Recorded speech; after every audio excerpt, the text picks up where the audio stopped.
Bonjour, je m'appelle Marion, je suis française. Je visite les États-Unis depuis 2 mois avec mon petit ami qui vient de San Francisco.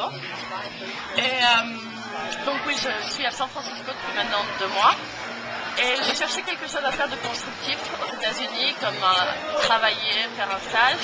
C'est très difficile de travailler aux États-Unis parce qu'il faut dans le visa et très difficile d'obtenir cela. Mais par hasard, j'ai entendu parler d'une association à la Nouvelle-Orléans appelée Habitat for Humanity qui s'occupe de reconstruire les maisons détruites par l'ouragan Katrina. Et donc, j'ai décidé de me lancer, de passer une semaine à la Nouvelle-Orléans pour travailler en tant que volontaire avec cette association. Je ne connaissais pas grand-chose de la Nouvelle-Orléans jusqu'à maintenant, à part, je savais qu'il y avait on parlait beaucoup de jazz, je savais qu'il y avait un quartier français. Je sais à peu près tout ce dont j'avais entendu parler et je découvre maintenant la Nouvelle-Orléans. C'est une expérience très intéressante parce que c'est une ville surprenante, pas du tout ce à quoi je m'attendais. Une ville assez européenne, pas vraiment française, c'est surprenant que ça puisse paraître.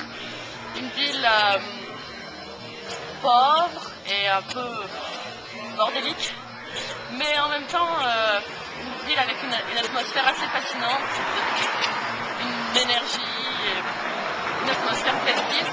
C'est très agréable, c'est une ville où vraiment on a envie de rester, ne serait-ce que pour le climat. Et une ville où on a envie d'agir pour cette ville, pour la rendre meilleure, parce que c'est une ville qui a beaucoup souffert à cause de l'ouragan. On le voit en se baladant dans la rue, toutes les maisons qui ont été désertées, toute cette pauvreté. Et donc en ça, cette association Habitat for Humanity fait un travail vraiment très intéressant. Seulement des volontaires, beaucoup de jeunes, mais toutes sortes de personnes travaillent avec eux. On travaille de chantier, alors ça peut paraître fatigant, terrifiant, c'est fatigant, c'est assez douloureux d'ailleurs. Il faut utiliser des outils pas possibles, des marteaux, des perceuses, des échelles de 5 mètres de haut, se balader sur le toit, c'est terrible. Et en même temps, je suis vraiment surprise, mais je passe des moments superbes à travailler, à galérer. Ils veulent pas se planter dans les murs, cette peinture il faut faire 40 couches pour que ça ressemble à quelque chose. Et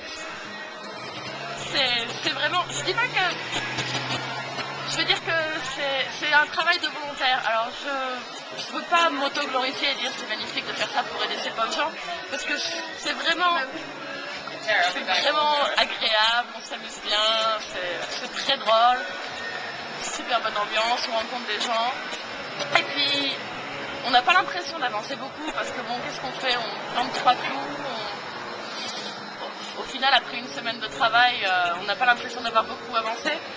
Mais bon, après ça, on se balade dans la rue et puis les gens voient qu'on travaille pour cette association, qu'on est volontaire, qu'on ça coûte rien et ils nous disent merci, cette ville a vraiment besoin d'aide et vous êtes là. Et c'est une super expérience. C'est vraiment. Voilà, je connais Habitat for Humanity. Je pense qu'il y a beaucoup d'associations qui travaillent à la Nouvelle-Orléans. Je pense que c'est pas suffisant pour. Il y a beaucoup de choses à faire dans cette ville. Mais c'est quelque chose de fabuleux et je conseille vivement les gens de se préoccuper de cette ville, juste de venir pour les vacances, de la découvrir.